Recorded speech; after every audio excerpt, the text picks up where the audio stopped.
મહેસાણામાં આવેલા ખેરાલુ તાલુકા કોંગ્રેસ સમિતિ દ્વારા આજે લોકસભાના ઉમેદવાર ચંદનજીના પ્રચાર માટે ખેરાલુ શહેરના વિવિધ વિસ્તારોમાં રોડ શો યોજાયો હતો, જેમાં કાળઝાળ ગરમીમાં પણ મોટી સંખ્યામાં વડીલો તેમજ યુવાનો જોડાયા હતા। રેલી કાઢવામાં આવી કોંગ્રેસ દ્વારા, શું કહેશો? કોંગ્રેસ ખેરાલુ તાલુકા કોંગ્રેસ સમિતિ દ્વારા આજે ખેરાલુ શહેરમાં અમારા પાટણ લોકસભાના ઉમેદવાર ચંદનસિંહ ઠાકોરના મત માગવા માટે, એમની તરફેણમાં મતદાન કરાવવા માટે અમે આજે ખેરાલુ શહેરમાં રેલી સ્વરૂપે ફર્યા। ખૂબ સુંદર પ્રતિસાદ મળ્યો, લોકોનો ખૂબ આવકાર મળ્યો, પણ કોંગ્રેસ તરફી એક અંડર કરંટ લોકોમાં જોવા મળ્યો।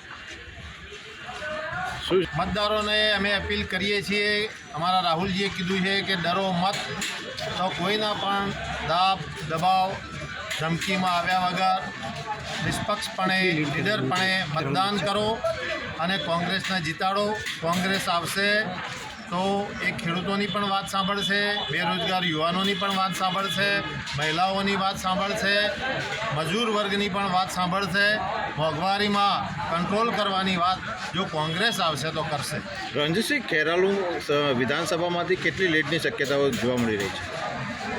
ખેરાલુ વિધાનસભામાંથી અત્યારે જે પ્રમાણે વાતાવરણ છે એ પ્રમાણે અહીંથી અમે બીજેપીના ઉમેદવાર કરતાં પ્લસ નીકળીશું એવી અમને આશા છે।